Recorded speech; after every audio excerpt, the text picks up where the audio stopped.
Good morning, नमस्ते India. मैं आपका दोस्त, आपका होस्ट, आप सभी को स्वागत करता हूं। Justification by faith and evangelistic media ministry प्रस्तुत करता है हर एक दिन का शुरुआत खुदा के वचन के साथ ही दैनिक वचन बचना और बचाना में। आज रविवार 24 जुलाई 2022। आज का विषय है, क्या आप अपने दुश्मनों को जानते हैं। हम इसे अंग्रेजी में देखे थे, do you know your enemy बोल के हम देखेंगे। और वचन लिया गया है पहला योना का पुस्तक 1 का 8 और 9, और हम देखेंगे 8 को। आइए हम पढ़ते हैं 8। यदि हम कहे कि हम में कुछ भी पाप नहीं तो अपने आप को धोखा देते हैं और हम में सत्य नहीं। वचन पढ़ाई सुनाए पे खुदा बना आशीष करें। देखिए, हम जितने भी मनुष्य यहाँ पे हैं, हम सभी अपने आप को बचाने के लिए कोशिश करते हैं। हमारे आँखों में या कहें हम अपने ही आईने में हम अपने आप को सही ठहराते हैं। मैं सही हूँ, बाकी सब गलत है। यदि हम किसी का आगे कुछ रखना भी चाहें तो हम उससे कहते हैं कि बातचीत हो जाता है किसी से, तो हम उसे कहते हैं कि मैं सही हूँ और तू गलत है। इसी प्रकार से दोस्तों के बीच में भी हमारा यही चलता है। और इसी प्रकार से जब हम एक मनुष्य या एक इंसान दूसरे इंसान से जब बात करता है, वो कभी भी अपने आप को ही बचाने का कोशिश करता है, हम कह सकते हैं। इसी तरीक़ा से हमारा जीवन, हम बहुत सारे समय पे अपने आप को बचाने का कोशिश में हम अपने आप को मैं पापी नहीं हूँ, या मैं झूठ नहीं बोलता हूँ, या मैं धार्मिक हूँ, ये सब इत्यादि बातें हम कहते हैं। इसी तरीक़ा से हम बहुत कुछ छुपाने के लिए भी हम कोशिश करते हैं, जो कि वचन जब हम पढ़ते हैं, ये सब चीज़ का हमें मनन होता है, स्मरण होता है कि हम गलत कर रहे हैं। लेकिन ये सब चीज़ किस प्रकार से गलत है बोल के हमें मालूम चलेगा जब हम किताब पढ़ते हैं, जब हम बाइबल पढ़ते हैं, जब हम एक दूसरे को बात करते हुए सुनते हैं, तभी हम ये सब चीज़ों को अपने जीवन में महसूस कर सकते हैं। इसी प्रकार से हमारा जो जीवन है चलते रहता है। आज हम एक छोटी सी स्टोरी सुनेंगे, जो कहानी सुनेंगे। कहानी में इस प्रकार था, 2 दोस्त थे, उनके बीच में भी वाद विवाद हो गया था, और इसी प्रकार से वो बातचीत कर ही रहे थे, कौन सही कौन गलत। इस प्रकार का बात करते करते एक दोस्त ने दूसरे दोस्त को कहा, तुम बहुत अच्छे हो मेरे दोस्त, और तुम लोगों के साथ भी बहुत अच्छा व्यवहार करते हो। मेरा ख्याल से तेरा कोई भी दुश्मन नहीं है बोल के एक दोस्त ने दूसरे दोस्त को कहा। दूसरे दोस्त ने क्या कहा, हम एक काम करेंगे, एक दोस्त का नाम ए रखेंगे और दूसरे दोस्त का नाम बी रखेंगे। ए दोस्त ने बी दोस्त को कहा कि शायद तुम्हारा कोई दुश्मन नहीं है, पर बी दोस्त ने कहा, नहीं दोस्त, तुम गलत हो। मेरा भी दुश्मन है, और वो बहुत शक्तिशाली है, उसके पास बहुत सामर्थ्य है। और ए दोस्त ने फिर उससे कहा कि वो अचंभ हो गया, और वो सोचने लगा, अरे ऐसा भी है क्या। फिर वो ए दोस्त ने पूछा बी दोस्त से, मैं तो सोच रहा था कि तेरा कोई दुश्मन नहीं है बोल के, हो सकता है बोल के मैं सोच रहा था, क्योंकि तुम बहुत अच्छे इंसान हो, लोगों को कभी भी दुख नहीं देते हो, लोगों को सभी से अच्छे तरीके से बात करके चलते हो, मदद करते हो। इस प्रकार का बात करते रहा ए दोस्त ने। फिर ए दोस्त ने बी दोस्त से कहा कि मैं सुनना चाहूँगा कि तेरा वो दुश्मन कौन है, मुझे कहो, शायद मैं तुम्हारा कुछ मदद कर सकूं वो दुश्मन से दूर करने के लिए, और मैं तुमको मदद करूंगा बोल के ए दोस्त ने बी दोस्त को कहा। पर बी दोस्त ने कहा कि मेरा ख्याल से मेरे दोस्त, तुम उसे नहीं कर सकते हो, वो उसे मैं ही डील कर सकता हूँ, तू नहीं कर सकता है बोल के बी दोस्त ने ए दोस्त को कहा। और वो लोग काफ़ी शक्तिशाली से भरा है, काफ़ी चालाकी से भरा है वो लोग, और तू नहीं कर पाएगा बोल के बी दोस्त ने ए दोस्त को कहा। मेरे दोस्त, मुझे अच्छा लगा कि तूने ये सब पूछा, और मुझे ये भी अच्छा लगा कि तू मेरे दुश्मनों से डील करना चाहता है मेरे लिए, तू काफ़ी अच्छा दोस्त है कह के उसने कहा। और उसी प्रकार से वो कहते रहा तो उसने कहा पर तू नहीं कर सकता क्योंकि वो बहुत शक्तिशाली है और वो जो दुश्मन है उसे मैं ही डील कर सकता हूँ क्योंकि वो मेरे अंदर है, मेरे बाहर वाला दुश्मन नहीं पर वो मेरे अंदर है। अब वो दूसरे दोस्त सोचने लगा कि अंदर वाला दुश्मन ये कैसा हो सकता है। फिर बी दोस्त ने कहा कि उनका नाम है, देखिए हमारे अंदर एक इंसान के अंदर जो भी दुश्मन रहता है उससे हमें खुद ही लड़ाई करना पड़ता है बोल के ये दो दोस्त के बीच में बातचीत हो रहा है। अब वो नाम क्या है? बी दोस्त ने कहा उनका नाम ये है, सबसे पहले हम अंग्रेजी में कहें तो प्राइड, गौरव, या हम कहेंगे घमंड।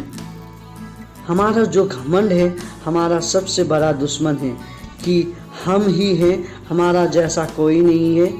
घमंड जो हम में है, मेरा जैसा कोई नहीं, मैं ही कर सकता हूँ और कोई नहीं कर सकता है, मैं सबसे महत्वपूर्ण हूँ, मैं सबसे सामर्थ्य हूँ, मैं सबसे शक्तिशाली हूँ, मेरा जैसे कोई नहीं, मैं ज्ञानी हूँ, मैं जानता हूँ, मेरा जैसे जानने वाला कोई नहीं, मेरा जैसे पैसे वाला कोई नहीं।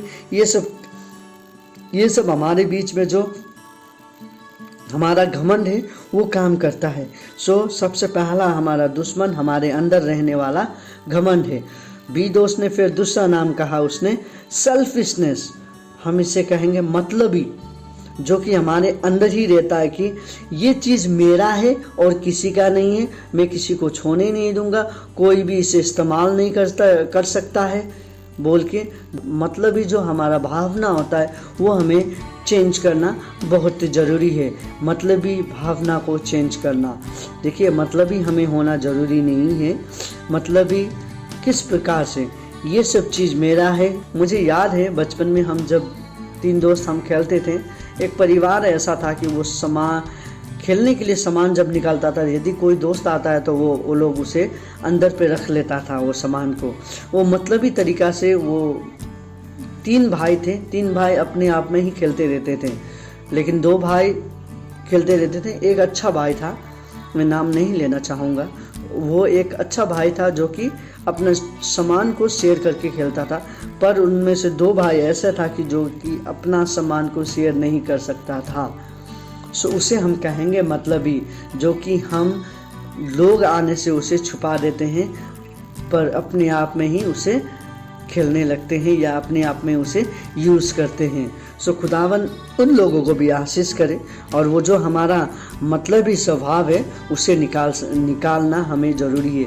एक विश्वासी होने के कारण हमें ये सब चीज़ का ध्यान देना ज़रूरी है कि हमें मतलबी नहीं होना है, हमें जितना हो सके हमें मदद करना है, शेयर करना है, ताकि खुदावन कहता है कि 1 से डबल होना ज़रूरी है, 1 से 2 भले हैं बोल के खुदावन कहते हैं। देखिए जब हम क्रिकेट खेलने जाते हैं तो एक इंसान कभी भी क्रिकेट नहीं खेल सकता है, या बास्केटबॉल खेलते हैं या वॉलीबॉल खेलते हैं या फुटबॉल खेलते हैं, एक इंसान ये सब गेम को कभी भी नहीं खेल सकता है। उसके लिए उसे टीम चाहिए, जो कि हमें मतलबी नहीं लेकिन हमें एक जुट करके खेलना बहुत ज़रूरी है। इसी तरीक़ा से यदि हमें एक आत्मा बचाना है तो हमें मतलबी स्वभाव होके नहीं पर एकजुट होके आत्मा बचाना ज़रूरी है। देखिए आप यदि एक इंसान बाइबल वचन प्रचार करने निकलेगा तो लोग उसे विश्वास नहीं करेंगे, लेकिन जब एक चर्च, एक पूरा समूह जब निकलता है बाइबल प्रचार करने या कोई प्रोग्राम करता है, तब लोग आते हैं, लोग सुनते हैं। इसी तरीक़ा से हमारा प्रभु का वचन प्रचार होता है। हम विश्वासी होने के साथ साथ हमें मतलबी नहीं होना है। हम विश्वासी है तो हमें मतलबी नहीं होना है। हम ये सेकंड हमारा दुश्मन हम देखते हैं। अब थर्ड दुश्मन हम देखते हैं कि बुरा विचार। जो हमारा मन में बुरा विचार आता है वो हमें नहीं करना है, क्योंकि एक विश्वासी हैं हम। यदि हम एक विश्वासी हैं तो हमारा मन में बुरा बुरा विचार नहीं होना है। अब बुरा विचार में क्या आता है? बुरा विचार में सब बुरा काम जो वचन हमें नहीं कहता है वो हमें नहीं करना है। वचन हमें जो करने के लिए कहता है हमें वो करना है। वचन मत कर के नहीं करना है बोल के कहने वाला हमें नहीं करना है, क्योंकि वचन वही कहता है। आइए हम देखते हैं वचन इसी प्रकार से चलते रहता है और वचन में हमें चलना जरूरी है। बुरा विचार, लोगों के बारे में बुरा सोच नहीं रखना है। लोग जो भी करें हमें अपना काम करना बहुत ज़रूरी है। यदि दौड़ में हम हैं तो हमें अपना लाइन में दौड़ना ज़रूरी है। हमें अपना लाइन में दौड़ना ज़रूरी है। हमें यदि अपना लाइन से हम यदि दूसरे के लाइन में चले जाएं तो हम डिस्क्वालीफाई हो सकते हैं। इसीलिए हमें अपना लाइन में दौड़ना ज़रूरी है। इसी प्रकार से बुरा विचार के लोग जो होते हैं वो अपने लाइन में नहीं दौड़ते हैं। अपना लाइन में दौड़ते दौड़ते दूसरे को भी वो डिस्टर्ब करते हैं ताकि वो भी ना पहुंच सके। हमें किसी को भी डिस्टर्ब नहीं करना है, बुरा विचार नहीं रखना है। वो ये करता है, वो ये करता है, वो ऐसा है, वो वैसा है, नहीं। जो जैसा है उसका प्रतिफल उसको मिलेगा। हमें अपना काम करते जाना है। ये हमारा तीसरा दुश्मन है जो हमारा अंडर रहता है। अब हम देखेंगे जो कि 4 नंबर का दुश्मन और अंतिम दुश्मन हम देखेंगे, बदला लेने का इच्छा, या हम इसे कह सकते हैं द डिजायर फॉर रिवेंज। हमारा जो बदले लेने का इच्छा जो होता है, हमें इसने ये कहा अब मैं भी इसे कहूँगा, हमें इसने मारा अब मैं भी जाके इसे मारूंगा। इस तरीक़ा से हमारा जो बदला लेने का व्यवहार होता है वो गलत होता है। यदि हम कहें कि वो चर्च में इस प्रकार से किया गया अब मैं भी करूंगा, या वो चर्च वाला आके मुझे ये कहा अब मैं भी उसके बारे में कहूँगा, इस प्रकार का जो हमारा बदला लेने का भावना होता है वो हमें नहीं रखना है। हमें माफ़ करना है ताकि उसे खुदावन ही डील करें। खुदावन उसका बोलने का, उसका जो उसने काम किया उसका प्रतिफल खुदावन उसे देगा। उसी तरीक़ा से हमें हमारा जो भी बदला लेने का इच्छा है उसे मार देना है, छोड़ देना है, क्योंकि हम एक विश्वासी है। विश्वासी का अंदर ये सब होना अच्छा नहीं है। हमारे अंदर ये जो 4 नंबर का जो दुश्मन है, बदले लेने का इच्छा जो हमारे अंदर है, ये नहीं रहना चाहिए, चाहे वो जो भी हो, जैसा भी हो। देखिए मुझे एक याद आता है कहानी, जब हम कुछ नहीं करते हैं तब भी लोगों के पास जब हम नम्र होके जाके माफ़ मांगते हैं, तब जब लोग नहीं देते हैं वो गलत है। हमें माफ़ी देना ज़रूरी है। और यदि मैं भी उस समय पे उन्होंने ऐसा किया अब मैं भी कहूँगा बोल के मेरा भी वो बदले लेने का इच्छा होता तो शायद मैं भी एक गलत इंसान होता। इसीलिए हमारे अंदर, एक विश्वासी के अंदर बदले लेने का इच्छा कभी भी नहीं जागना चाहिए। लोग जैसा भी करता है उसका प्रतिफल उसे मिल जाता है। बोलता है कि कर्मा उसे कभी भी नहीं छोड़ता है। खुदावन उसे डील करेगा। आपको प्रार्थना करना है और उसको खुदावन के हाथ में देना है। खुदावन उससे डील करेगा। हमारे अंदर बदले लेने का भावना नहीं होना चाहिए। और भी बहुत कुछ है हमारे अंदर का जो दुश्मन है, लेकिन ये 4 दुश्मन बहुत बड़ा काम करता है हमारे ईसाई जीवन में। पहला फिर से हम देखना चाहेंगे, हमारा पहला दुश्मन हमारा घमंड, दूसरा मतलबीपन जो हम अपने आप में ही रखते हैं, तीसरा बुरा विचार नहीं रखना है हमें, तीसरा बदले लेने का इच्छा। ये 4 दुश्मन जो हमारे जीवन में होता है हमें नहीं रखना है। मैं यही आशा करता हूँ कि आज का वचन से आपके जीवन में बहुत बड़ा काम करेगा। आप ये चारों के लिए प्रार्थना करें। हम भी प्रार्थना करेंगे कि खुदावन आपको, आपके अंदर में जो ये 4 दुश्मन है, हमारे अंदर में जो 4 दुश्मन है, उससे लड़ाई करने के लिए हमें खुदावन सामर्थ्य बोल के हम प्रार्थना करेंगे।